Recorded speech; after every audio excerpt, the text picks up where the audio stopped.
Hi, my name is Nicole, and this is the CK Diary podcast.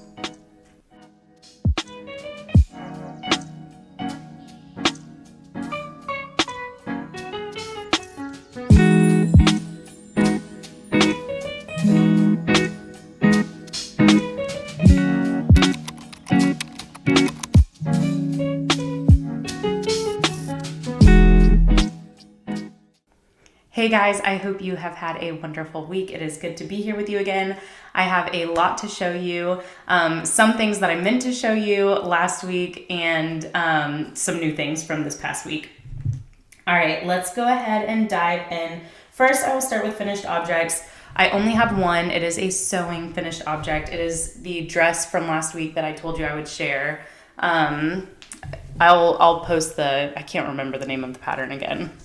But I'll post that in the link down below. Really happy with how it turned out. Super simple to make. There was 2 pieces for the top, 1 piece for the skirt, and then 2 pieces for the straps. And then the straps are just tie straps. So that made it super simple for my first sewing garment project. Just a simple hem on the bottom. And then the ruching around the waist. Super simple, super fun, and I really enjoyed making it. I told you there was like a little, which side was it on? I think it was this side. There was well, maybe not. Hold on. Yeah, this side. There was like a little hole there, and I fixed it. And that's what there was one down here too. Just like a little teeny tiny hole, and I just needed to fix it. And had it hanging in my closet and fixed it this past week and wanted to share it with you now that it is completely done. All right, now that is all for finished objects. Now I will move on to whips. Give me 1 second.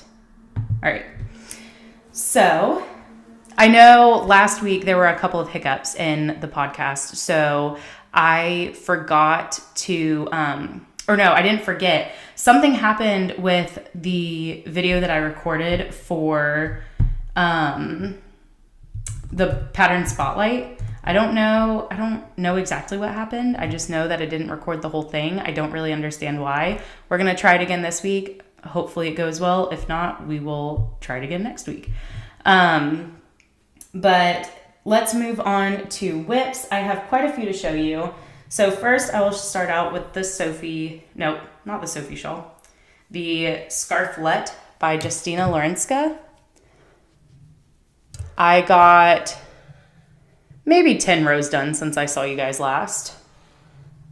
Not too much, but wanted to share it just in case.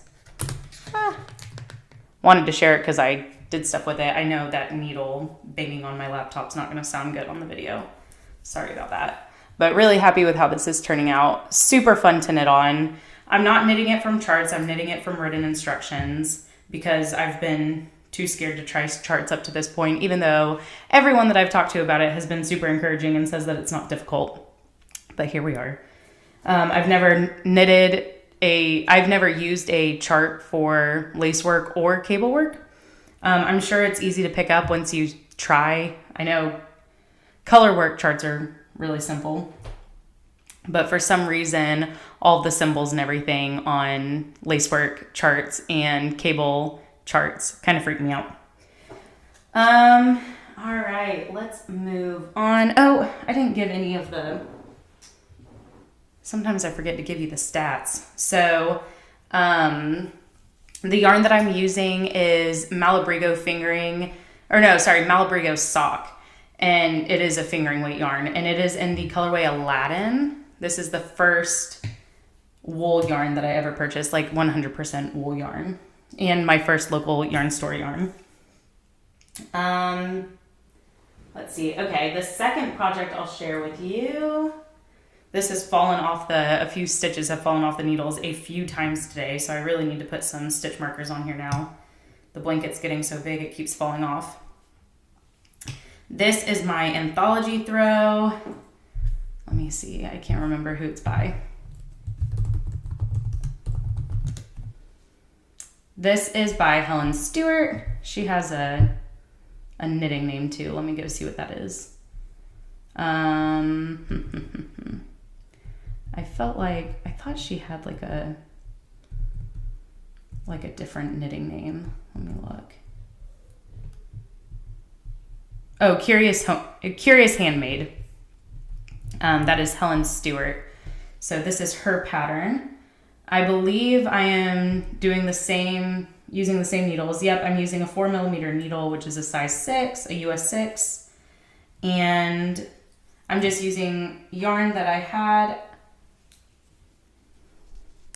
It's really too big to get on the camera, and it's still on the needle, so it's a little awkward to, I can't just open it for you guys to see all of it. This is the middle circle there. This yarn I talked about this already. This was from the Autumn Melody collab that I did with Stitchin' with Yarn last fall. And then this one I purchased from Knitcesties in Orlando. It is the Knitting for Olive Merino in the colorway Midnight. And those are really the only 2 yarns that were like skeins that I knew what they were. Everything else is just scraps that I had lying around. I am really, really enjoying this project. I'm not, obviously you can tell, if you've seen the pattern, you can tell that I'm not following the color changes that she has listed in the pattern. I'm not using an Advent, which is what this was originally written for. It was written for, I think, 24 20 gram minis, and I'm not doing that. But the way that she has the colors written out looks really nice, and I am doing that for my anthology throw. I have an anthology throw on pause right now that I am using the Chelsea Yarns. Oh gosh, what was it called? Something Rodeo. But that was her yarn Advent from this last Christmas, and it's beautiful. I love the yarn, and it's turning out. I don't know if you can. Yeah, you can see it a little bit. It's this yarn here, and I've got a little bit of it started. But it's in a different bag that's far behind me, so I'm not going to worry about pulling that out right now. All right, so that is 1 whip, or 2 whips, rather.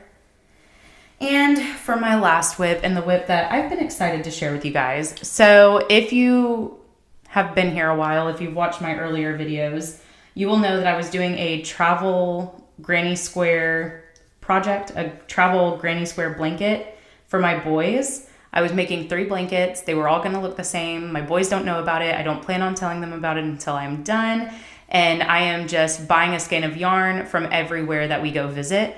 If there's a local yarn shop, I'm going there and I'm purchasing a yarn. I'm trying to make it locally hand dyed, or, as close to local as they have available. But my problem was that I started with worsted weight yarn whenever I first started making this blanket, because I was still crocheting at the time. I hadn't started knitting, and I just didn't really know anything else other than worsted weight yarn at the time. And as a few months after I started it, I realized that worsted weight yarn, typically local dyers don't dye worsted weight yarn. Sorry, I'm all jumbled up. Usually local dyers don't hand dye worsted weight yarn, or at least not that I could find in any yarn shops that I was going to. But they do hand dye DK weight yarn, which is just a light worsted weight. And typically the gauge isn't too different. I mean, I guess that's not true. If it's a really light DK and a really heavy worsted, it would be different. But I think that I only made a few of the squares in worsted weight yarn, and I think I can make it stretch. I can just stretch the DK squares to fit those, or, make those ones a little bit scrunched up.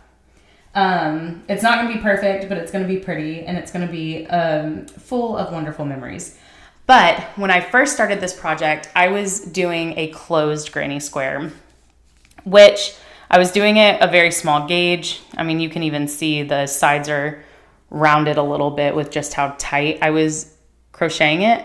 I was crocheting a really tight gauge. I'm using a 4mm needle, or a 4mm hook with worsted weight yarn. So that typically uses a 5mm needle.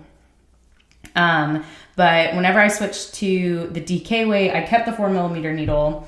And this project, it's just been on the back burner. I have a few skeins of yarn that I've wanted to work into it that I haven't, because it hurts my hands.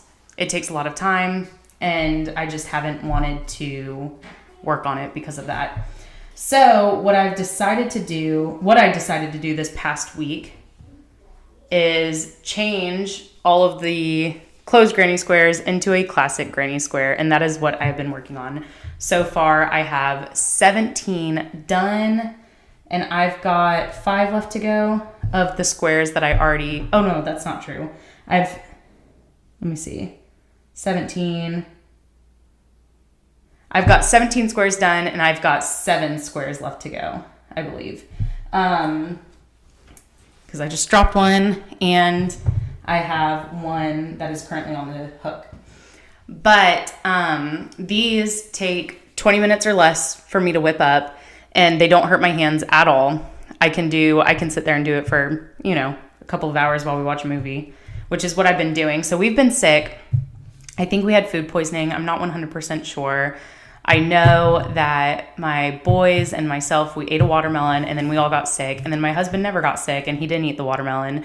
So that's why I'm thinking it was probably food poisoning, but it's just not going away. We've had pretty mild symptoms. They've been pretty mild. I've barely had anything, and the boys have only been having symptoms. My oldest son has only been having symptoms at night, and my youngest only has them like first thing in the morning. So it's been pretty mild, thank God. But it's just lingering. So finally on Wednesday this past week, I took the boys to the doctor, and they did a couple of tests, and the doctor said he didn't know what it was, but he felt confident that we would be better by Monday, which I was like, yeah, but if it's like a stomach bug or food poisoning, it should have been gone by now. But lo and behold, they suggested putting them on Floristore. So we put them on that, and after really one day of it, we already started seeing improvement. And then today has been a pretty good day. Like, there's still a little bit, but not like what it was. My oldest didn't have any symptoms last night. My youngest is doing much better than he was. So I am feeling really hopeful that we really will be better by Monday. But while we've been sick, I've been needing just an easy, quick, mindless project to work on. And this has been it. I've got quite a few squares done. I only have a few left to go to catch up to where I was at. And then I'll be able to work on the other colors that I have that have just been sitting and waiting. I'm keeping like a little black book full of all the details of where we got each yarn, where it was from, who it was dyed by, and what the trip was.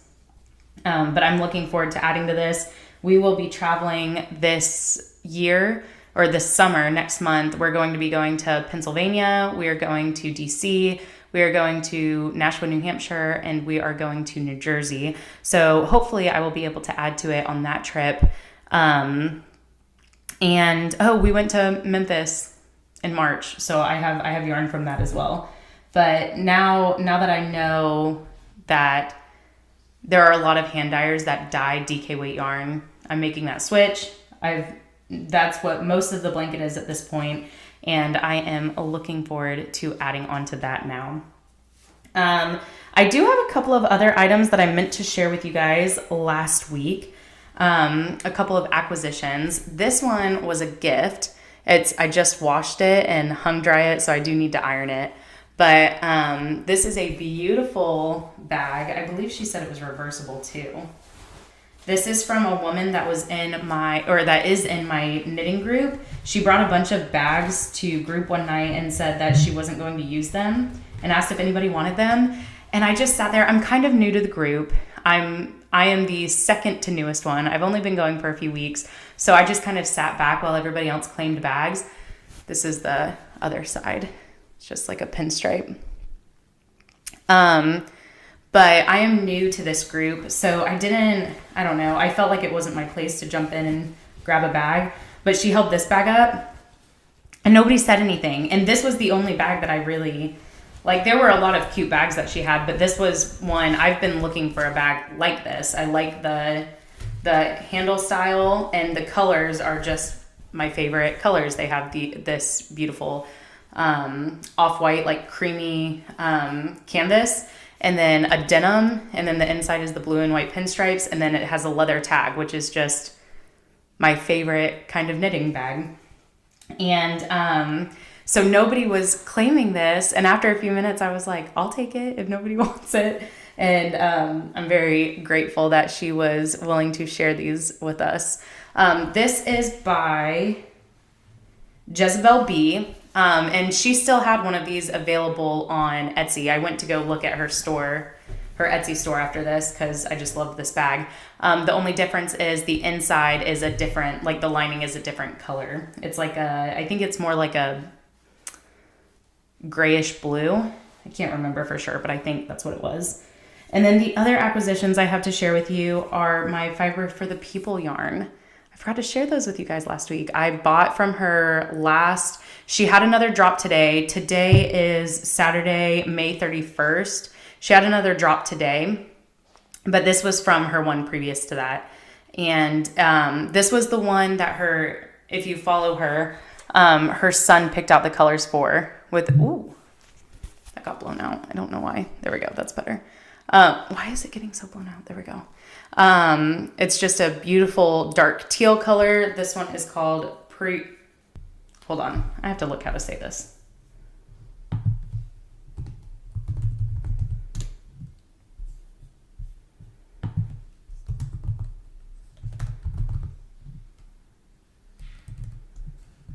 Prussian? Is it Prussian? Prussian. All right. Prussian blue. This one is Prussian blue.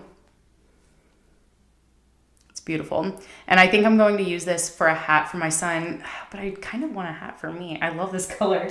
I am going to a yarn store here in the next couple of weeks, and I might get a different yarn for him because I just don't know. Whenever I was thinking about a yarn for his hat and sweater, I was thinking more of a royal blue to make his eyes pop, but this one would look nice too. But if I find something else that I like more, I'll make myself a hat out of this. And then this one is called Clay, and I was going to hold it double. Where did I put it? Oh, there it is. I was going to hold it double with this. This is the yarn that I got from Knit Bam. Oop. They were having a sale. I think it was like 30 or 40% off. This is Farmer Daughters Fibers, also in the colorway Clay. This is on their Oh Dang base. Is that right? It is 26% silk and 74% Syria alpaca. And I was going to hold those double, but this color isn't quite what I was thinking it was going to be. I still like it. It's just not what I thought it was going to be, like more of a peach. I don't know, peachy might not be the right word, but I thought it was going to have a little bit more pink in it. So I don't know for sure if I'm going to hold these together. I still think they would look really nice held together, but I will have to see. Maybe I can do a test swatch and see. But the Fiber for the People yarn, right now she is still doing her 100% Novato Merino Rambouillet. It's her Born, Shorn, and Dyed collection from, it's like all locally sourced.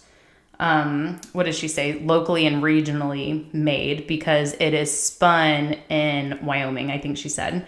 But it is 350 yards, 100 grams. It is a sport weight yarn. And I just love the twist on this. Can you see the twist? Look how beautiful the plying is. I love it. But I'm really excited to work with this yarn and see how it works up. And she had another collection go up today, and it was beautiful. Let me see. I'll have to find a picture of it to share with you guys. I love all of her yarn. Fiber for the People. Let me see if it even comes up. If I show it to you this way. Yeah. Isn't that gorgeous? And then there's that. And then her solids. Is it going to focus? There it goes. I don't know if that's the best way to show you guys, but says it is the Rooted in Tradition collection, and it is inspired by cultural practices rooted in care, craft, and connection to the land. She has a whole post about it on her Instagram that she just posted today. Worth the read. But yeah, that is it for finished objects, for whips, and for acquisitions. And now I'm going to go ahead and do the spotlight pattern. I'm showing you guys the THEA top today because I plan to make this hopefully starting next week. I ordered some yarn from Knitting for Olive. It is the heavy merino yarn. I can't remember what the color is, but or what it's called, but it is a like really dark foresty green color, and I'm really looking forward to knitting this up. Let's look at some pictures. I bought a pair of linen pants from Quince, and I figured I'd wear those with this top. Now, Quince, if you guys haven't seen that yet, I just ordered, this is the first order I've made with them, and the linen pants are great. They were only $40, and it's all free shipping. It's 100% European linen. I'll post a link down below. I don't have like any kind of affiliate link or anything, but just in case you guys want to go check it out, because I was really shocked with the prices. But this is a really beautiful top. And my friend Meredith from MD Maker's Diary ordered some yarn, and I think she's going to make this top with me. All right. So this is by Suzanne Mueller. It is a pattern made from worsted weight yarn, so hopefully it'll knit up rather quickly. I think I might make it a little bit longer. I typically do. I ordered an extra skein. The Knitting for Olive comes in 50 gram skeins, so I ordered an extra 50 grams, so maybe I could add on a few extra rows. She recommends a 4mm and 3mm size needle. You need 481 to 962 yards. Oh, I didn't even look at the price this time. It is about $5.48 USD. It comes in English and German. All right, let's see. Is there an English version? There's not an English version of the details for this. But let's see. It comes in small, medium, large, large, and extra large. And I'm going to be useless on this part of the information. But I am really looking forward to making this. Let's go ahead and go over to the projects to see what it looks like. Oh, the stripes is so cute. Let's see. It says it's still recording, so hopefully it really is. Yeah, these all look really nice. Ooh, I love this, using it like a sweater vest. That's really cute. Oh, and she made like a really wide ribbing. I like that. Ooh, and a wide ribbing at the bottom too. I kind of want this to fit loosely on me. I'm hoping that it'll be like a little bit, not oversized, but certainly not fitted. But yeah, these all turned out really, really beautiful. I love it. All right, and that is it for our spotlight. Let me go ahead and save this. That is really all of the knitting things I have to share with you. Life stuff, we've just been hanging out in the house. We've been getting over whatever this is that we have, and nothing too exciting going on here lately. We did a lot of snuggling and movie watching and book reading and a lot of inside the house time. My oldest didn't really want to go outside at all, which is really out of character for him. I think I may have talked about this a little bit last week. It's really out of character for him. But I think we are on the up now. I am hoping that tonight goes really well and that tomorrow is good too. And that we have kicked whatever this was that we had. I'm still planning on being at the Knit in Public Day on June 14th. If if anyone is near Cocoa Beach, we'd love for you to join us. We'll be at Knit and Stitch Boutique, and we'll probably go do the same thing we did last year, go get coffee, go get lunch. I think that will be really fun. And that is really it. It is so good to see you guys again and to chat. let me know down below what you guys are working on. I love hearing what you guys are working on. Oh, and also thank you for 500 subscribers. I finally hit 500 subscribers. I'm really excited about that. And I do plan on doing a giveaway soon, probably after I go get some yarn at Knit and Stitch. But yeah, I'm looking forward to that. That will be a YouTube giveaway, not on Instagram, just on YouTube. But yeah, that is it. I hope you guys have a wonderful week, and I will see you next time. Bye.